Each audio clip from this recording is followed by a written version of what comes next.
नमस्कार।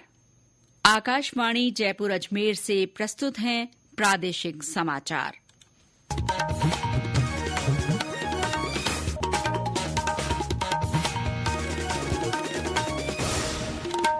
मुख्य समाचार।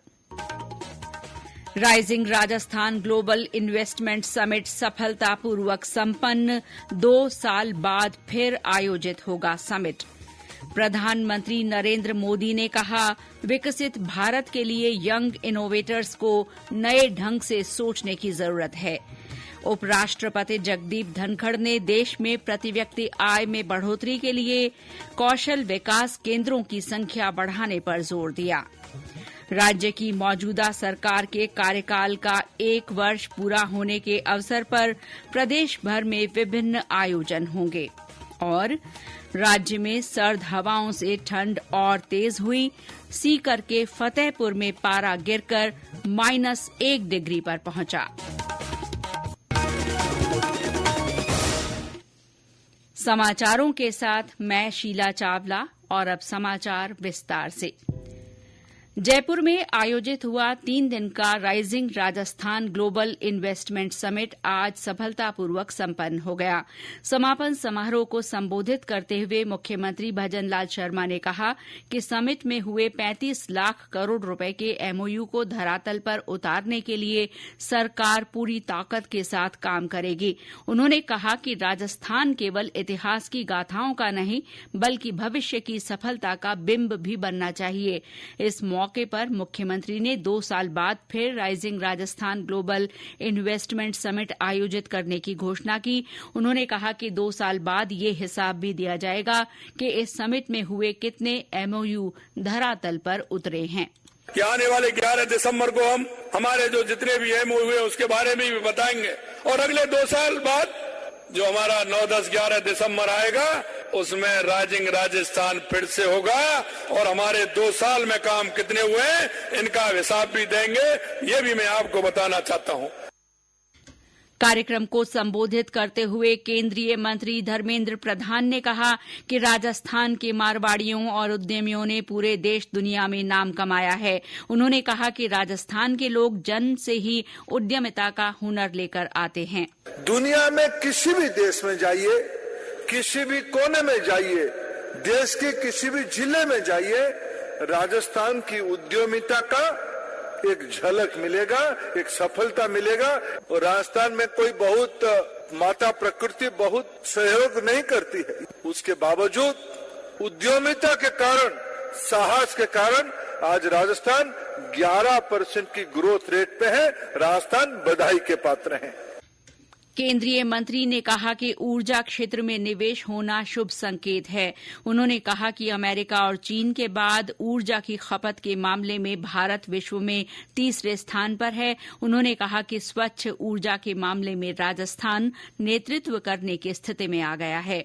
इससे पहले आयोजित एमएसएमई कॉन्क्लेव को संबोधित करते हुए उद्योग मंत्री कर्नल राज्यवर्धन राठौड़ ने कहा कि राजस्थान में लघु, मध्यम और सूक्ष्म उद्यम को 1 एकड़ जमीन के लैंड कन्वर्जन के लिए बड़ी छूट दी जाएगी। साथ ही राजस्थान पहला राज्य बनेगा जहां एमएसएमई को किसी भी राज्य कानून से अनुमोदन और निरीक्षण की छूट होगी। उन्होंने एमएसएमई को दी जा रही विभिन्न सुविधाओं का भी जिक्र किया।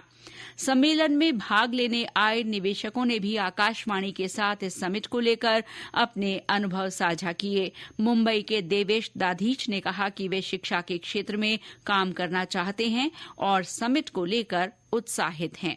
मैंने एक अपने महर्षि दधीची के एक ग्लोबल यूनिवर्सिटी का प्रस्ताव लेकर आया हूँ, which is about 100 crore project. मैं यही चाह रहा हूँ कि we try to bring a quality education in my place. मैं यहाँ राजस्थान का ही हूँ, सेटल्ड इन बॉम्बे। ये मेरा प्रयास है, कोशिश कर रहा हूँ कि इसमें सफलता मिले मुझे।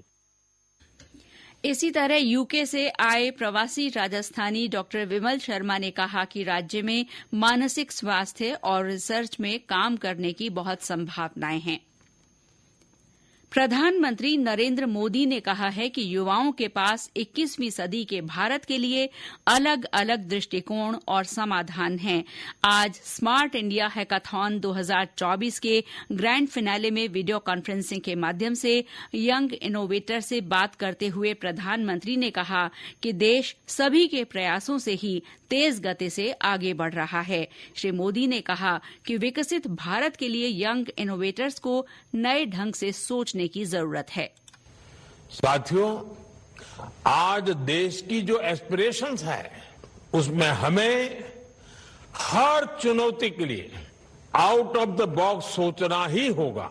हमें हर सेक्टर में out of the box thinking की ये अप्रोच हमारी आदतों में शामिल करनी होगी। इस हैकाथॉन की विशेषता भी रही है, इसका प्रोसेस भी इम्पोर्टेंट है और प्रोडक्ट भी इम्पोर्टेंट है। 5 दिन तक चलने वाली इस हैकाथॉन में जयपुर के एक निजी विश्वविद्यालय को भी केंद्र के रूप में शामिल किया गया है। केंद्र के नोडल अधिकारी डॉ दिनेश कुमार सैनी ने बताया कि इस हैकाथॉन में 150 से ज्यादा विद्यार्थी इस केंद्र पर हिस्सा ले रहे हैं, जिनमें से 56 लड़कियां हैं। इन युवाओं को 5 मंत्रालयों और संस्थाओं की 68 समस्याओं के समाधान पर काम करना है। ये समाचार आकाशवाणी जयपुर अजमेर से प्रसारित किए जा रहे हैं। उपराष्ट्रपति जगदीप धनखड़ ने कहा है कि विकसित भारत का रास्ता ग्रामीण क्षेत्र और कौशल केंद्रों से ही निकलता है। श्री धनखड़ आज जयपुर में सोहन लाल स्मृति कौशल केंद्र का लोकार्पण करने के बाद कार्यक्रम को संबोधित कर रहे थे। उन्होंने कहा कि देश में प्रति व्यक्ति आय को 8 गुना तक बढ़ाए जाने की जरूरत है। इस समस्या का समाधान कौशल विकास केंद्रों के जरिए किया जा सकता है। उन्होंने कहा कि जल, थल, आकाश और अंतरिक्ष हर स्तर पर देश बड़ी छलांग लगा रहा है। उपराष्ट्रपति ने कहा कि देश से कुशल व्यक्ति दुनिया भर में अपनी सेवाएं दे सकते हैं। उन्होंने कहा कि शिक्षा और कौशल दोनों जरूरी हैं।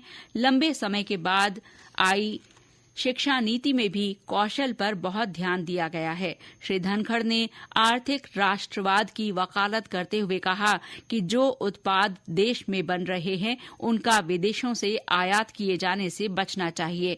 उन्होंने प्राकृतिक संसाधनों के विवेकपूर्ण इस्तेमाल पर जोर दिया और कहा कि इस बारे में प्रत्येक व्यक्ति को विचार करना चाहिए। लोकसभा अध्यक्ष ओम बिरला ने बाघिन T114 के शावकों की मुकुंदरा नेशनल टाइगर रिजर्व और रामगढ़ विषधारी उद्यान में शिफ्टिंग को सकारात्मक पहल बताया है।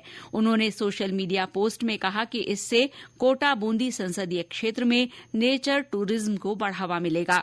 उन्होंने बताया कि रामगढ़ विषधारी उद्यान में सफारी का शुभारंभ हो चुका है और मुकुंदरा टाइगर रिजर्व में भी जल्द ही टाइगर सफारी शुरू की जाएगी। राज्य की मौजूदा सरकार के कार्यकाल का 1 वर्ष पूरा होने के अवसर पर प्रदेश भर में विभिन्न आयोजन होंगे।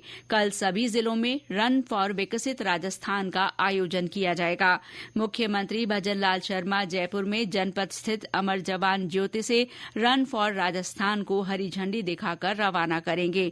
कार्यक्रम में मुख्यमंत्री अंतर्राष्ट्रीय पदक विजेताओं को सम्मानित भी करेंगे। इसी तरह जोधपुर में मुख्यमंत्री रोजगार उत्सव और युवा सम्मेलन होगा। मुख्यमंत्री और चिकित्सा मंत्री इसकी शुरुआत करेंगे। वहीं 13 दिसंबर को किसान सम्मेलन होंगे। पहली वर्षगांठ के उपलक्ष्य में सरकार की ओर से बालिकाओं और महिलाओं को भी विभिन्न सौगातें दी जाएंगी। 14 दिसंबर को महिला सम्मेलन का आयोजन होगा। 15 दिसंबर को सेवा शिविर, रक्तदान शिविर सहित अन्य कार्यक्रम होंगे। राज्य सरकार के कार्यकाल की पहली वर्षगांठ पर विभिन्न सरकारी विभागों की ओर से आयोजन होंगे। जयपुर विकास प्राधिकरण पूर्व प्रधानमंत्री अटल बिहारी वाजपेयी के नाम से नई योजना का शुभारंभ करेगा। जेडीए ने इसे अटल विहार योजना नाम दिया है। ये योजना कालवाड़ रोड पर नारी का बास में होगी। इसमें 284 भूखंड होंगे। सूचना और जनसंपर्क विभाग की ओर से जिलों में विकास प्रदर्शनी भी लगाई जाएगी। सीकर के पूर्व विधायक, स्वतंत्रता सेनानी और किसान नेता रणमल सिंह का आज 102 वर्ष की आयु में उनके पैतृक गांव कटराथल में निधन हो गया। उन्होंने आजादी से पहले वर्ष 1941 से 1944 तक शिक्षक के रूप में काम किया था। बाद में उन्होंने शिक्षक पद से इस्तीफा देकर जयपुर प्रजामंडल में शामिल होकर आजादी की लड़ाई में हिस्सा लिया। वे 1977 में कांग्रेस से विधायक रहे। उपराष्ट्रपति जगदीप धनखड़ और राज्यपाल हरिभाऊ बागड़े ने उनके निधन पर शोक व्यक्त किया है। जयपुर के जगतपुरा में अक्षय पात्र चौराहे पर आज मुख्यमंत्री भजनलाल शर्मा के काफिले की 2 गाड़ियों को एक टैक्सी ने टक्कर मार दी। इस हादसे में 7 लोग घायल हो गए, जिनमें 5 पुलिसकर्मी शामिल हैं। मुख्यमंत्री ने मौके पर ही घायलों की मदद की और उन्हें अस्पताल पहुंचाया। इनमें से 5 घायलों का इलाज निजी अस्पतालों में चल रहा है। और अब मौसम।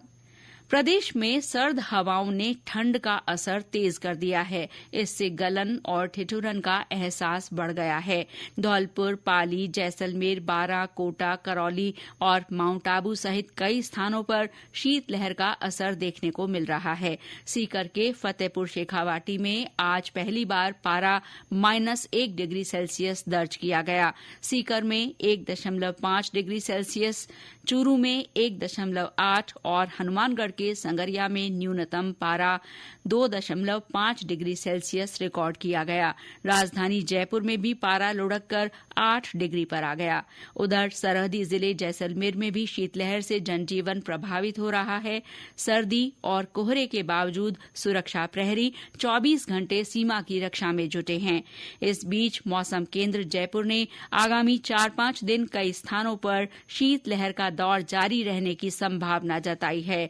अगले 24 घंटों में कहीं कहीं अति शीतलहर की स्थिति रह सकती है। उत्तरी हवाओं के असर से प्रदेश में तापमान में 2 डिग्री तक गिरावट के आसार हैं। और अंत में मुख्य समाचार एक बार फिर।